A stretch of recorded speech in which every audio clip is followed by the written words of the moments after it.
Point maintenant sur les points d'achat mobiles. Tout ce qui est smartphone et smartphone suite à l'utilisation de fameux mobile tag. Donc là, qu'est-ce qu'on peut constater, Pauline ? On constate que l'utilisation des smartphones a vraiment augmenté en un an. Donc les 5,4% des Français ont acheté sur leur smartphone au cours des 12 derniers mois.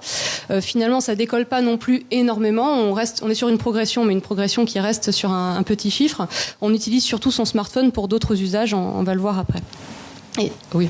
Une application qui nous a semblé intéressante à vous présenter si vous ne l'aviez pas vu passer, c'est donc, je ne sais pas si vous connaissez Shazam pour la musique. L'idée, c'est j'entends une musique, peu importe, à n'importe quel endroit.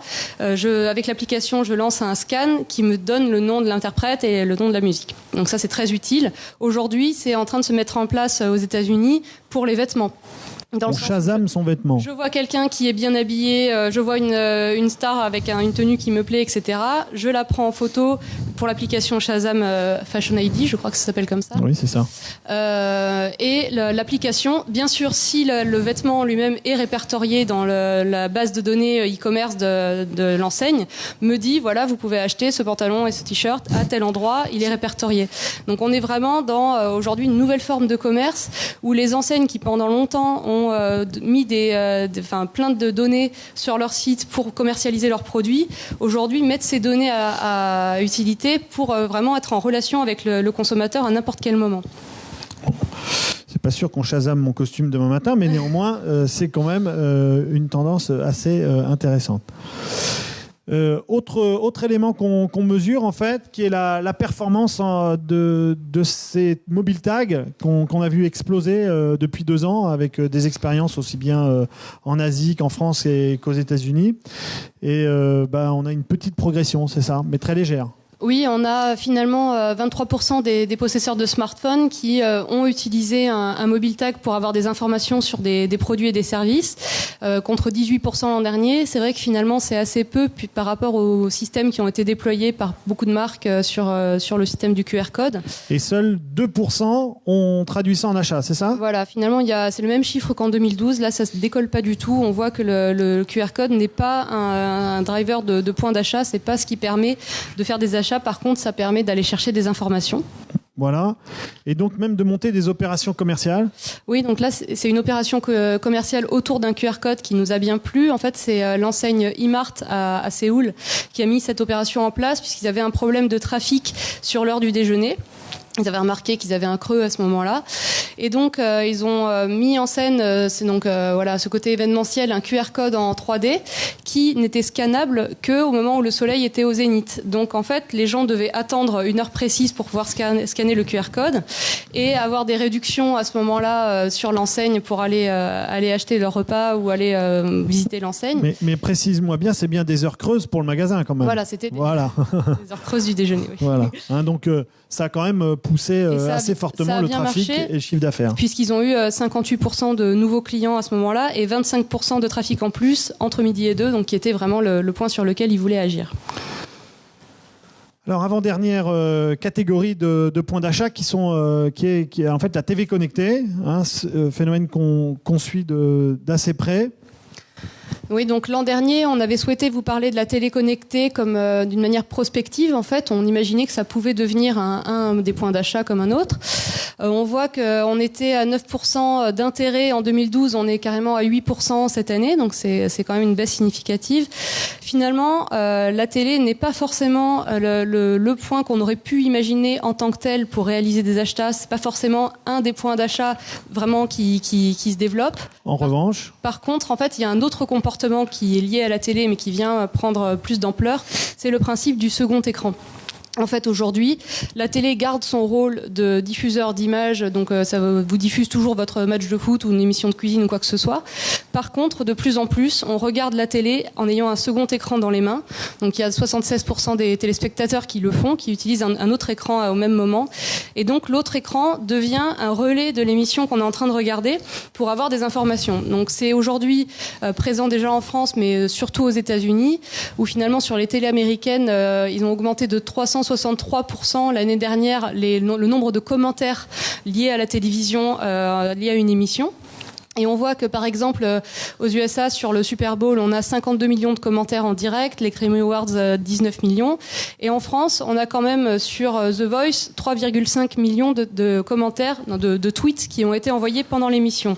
Alors que ça s'est mis en place très récemment. Ce qui est intéressant, c'est ici, vous avez les acteurs de la communauté. Mais derrière ça, vous avez aussi les spectateurs de cette communauté. La raison pour laquelle des 76%, c'est que, bien évidemment, il y a beaucoup plus d'observateurs que d'acteurs dans ces populations-là. Oui, tout le monde n'envoie pas des commentaires. Tout le monde n'envoie pas des commentaires, mais ils sont de plus en plus nombreux à participer à cette logique communautaire sur le média télévisuel.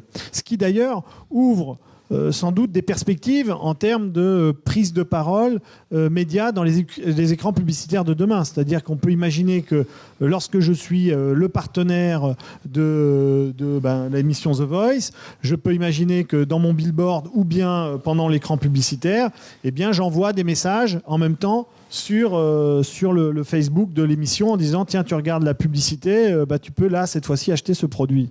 Oui, c'est vrai que ça permet sur certaines émissions comme des shows de chansons ou des matchs sportifs d'animer certains moments où le téléspectateur pourrait un petit peu décrocher et d'aller plus dans l'échange communautaire et donc de favoriser ça. Et selon les spécialistes, la Coupe du Monde de football de l'été prochain va être vraiment un enjeu clé là-dessus pour développer pour les annonceurs ce secteur. Alors sur les séries télé, on a un exemple ici avec Falling for You, la fameuse série. Oui, alors celle-ci pour l'instant c'était une série qui était diffusée sur Internet. Pas sur la télévision, mais on pourrait imaginer exactement la même chose sur la télévision. C'est l'enseigne anglaise, donc Target, qui a créé c'est vraiment une série, même acabit que Plus belle la vie ou quelque chose comme ça. Et tous les produits qui sont dans la série sont en vente dans l'enseigne Target. Et on peut, au fur et à mesure, si on suit la série sur son ordinateur, avoir tous les produits que porte l'héroïne et tous les autres acteurs en vente au même moment avec le descriptif produit et même la possibilité d'acheter tout de suite. Donc on peut imaginer que demain, dans les séries qu'on voit à la télé, et Plus belle la vie l'a déjà fait avec son application où on peut envoyer des commentaires en direct, avoir des quiz, etc. On pourrait très bien aussi avoir du e-commerce à ce moment-là en réactif. Dernier point d'achat étudié, véritable phénomène que l'on suit tous, c'est le drive. Alors, quand on interroge les Français sur le drive, eh bien, on voit que près de 4%, 2% du total des Français et 4% des acheteurs ont fréquenté cette semaine un drive. Plutôt 12% quand on est sur une fréquentation, on va dire mensuelle pour les acheteurs et 6% pour le global des Français. Et enfin, près de un tiers des acheteurs et 15% des Français. Ce qui dénote quand même, ce que je vous disais tout à l'heure, c'est que le drive reste une zone de fréquentation beaucoup plus occasionnelle que le magasin. Alors, quels sont les profils tout en étant en forte croissance, comme vous pouvez le constater. Quels sont les profils qui sont surreprésentés sur la catégorie point d'achat drive ? Donc les profils, c'est principalement des jeunes actifs, des habitants de province, puisque c'est vrai qu'il y en a beaucoup plus en province qu'en Île-de-France, des possesseurs de smartphones, actifs plus, et possesseurs de tablettes, donc des jeunes provinciaux connectés. Voilà. Alors, les commerçants ne s'y sont pas trompés. Je rappelle un chiffre sans doute que tout le monde ici connaît. Plus de 1000 points drive créés sur l'année 2012 et près de 800 créés dans l'année 2011. Avec l'ensemble des enseignes qui s'y sont mises, avec aussi des stratégies d'enseigne extrêmement différentes sur le drive. Voilà. Pour ceux que ça intéresse, on a un très gros dossier sur ce nouveau concept et ces nouveaux modes de consommation. Pour illustrer le point de vente drive, tu voulais parler d'Archimbo, oui. Alors Archimbo, c'est une enseigne du groupe Auchan qui a été accolée en fait à un drive Auchan et ça permet vraiment de pallier un des points noirs pour l'instant du drive qui est le frais, puisque quand on commande par internet, donc pour aller chercher en point drive, il y a encore pour l'instant un petit peu de méfiance sur les produits frais. Eux, ils ont choisi d'avoir cette enseigne-là à côté qui propose uniquement des produits frais et des produits d'épicerie fine pour développer de l'achat parallèle au drive. Et autre élément de drive, plutôt un click and collect avec la marque Lacoste. Voilà, donc là on a pris l'exemple de Lacoste, mais demain vraiment toutes les marques le mettront en place dans leurs magasins, puisque l'intérêt, c'est, comme ils ont déjà des magasins physiques, autant développer un point de retrait aussi au même endroit. Donc aujourd'hui, on peut déjà dans beaucoup d'enseignes acheter sur Internet, ne pas payer la livraison et passer très rapidement, retirer son colis, le ramener à l'enseigne si le colis ne nous convient pas. Finalement, les enseignes se substituent à un point relais poste classique. Tout à fait. Les conclusions pour terminer cette présentation. La première, c'est que la tablette confirme clairement son statut de point d'achat et même enfonce le clou. Voilà, donc on rappelle les chiffres, 3,6 millions de tablettes vendues en 2012, 15% des Français en possèdent une, contre 7% en 2012, donc on a doublé le chiffre de possesseurs de tablettes. Et plus d'un tiers d'entre eux ont transformé ces tablettes en point d'achat. Voilà. Autre point, le magasin, je vous le disais en début et en introduction, reste et toujours le temple de la transaction, puisque près de 100% des Français sont allés dans un magasin au cours de l'année qui vient de s'écouler. Mais surtout, ce qui est très intéressant, c'est que dans une fréquentation hebdomadaire, on est aux alentours des 80%. Autre élément, un léger recul des magasins de proximité. Oui, on a remarqué cette baisse. On ne sait pas si c'est vraiment lié aux commerçants, au métier au commerce de rue, ou si c'est justement les interrogés qui ont traduit le commerce de proximité. Est-ce qu'un Carrefour City ou est-ce qu'un Franprix est un commerce de proximité? Voilà, ça dépend vraiment comment on pose la question. La confirmation de l'explosion du drive, comme je vous le disais tout à l'heure, avec le drive comme étant une réelle alternative au point de vente physique ou bien complémentaire avec les initiatives du groupe Auchan, puisque, comme je vous le disais, ils ont à peu près triplé en 2 ans. Voilà, la présentation du baromètre de l'Omni-Retail est terminée pour ce matin. On a à peu près tenu le timing et il y a même un petit film pour conclure.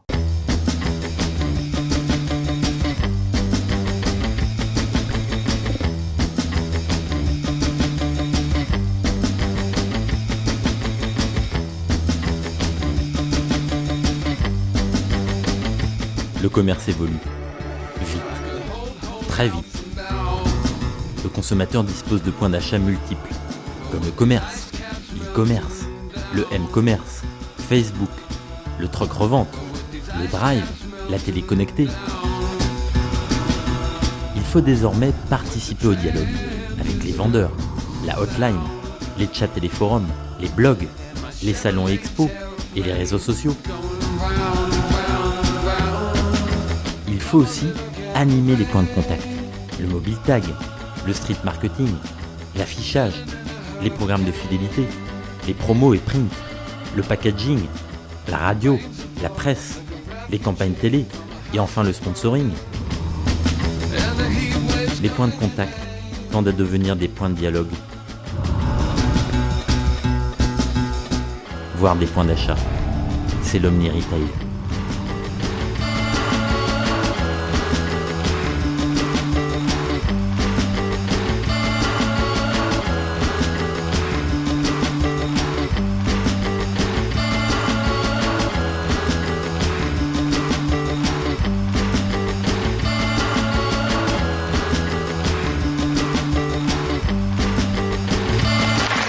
Voilà, merci à tous pour cette présentation. Merci aux équipes. Bravo.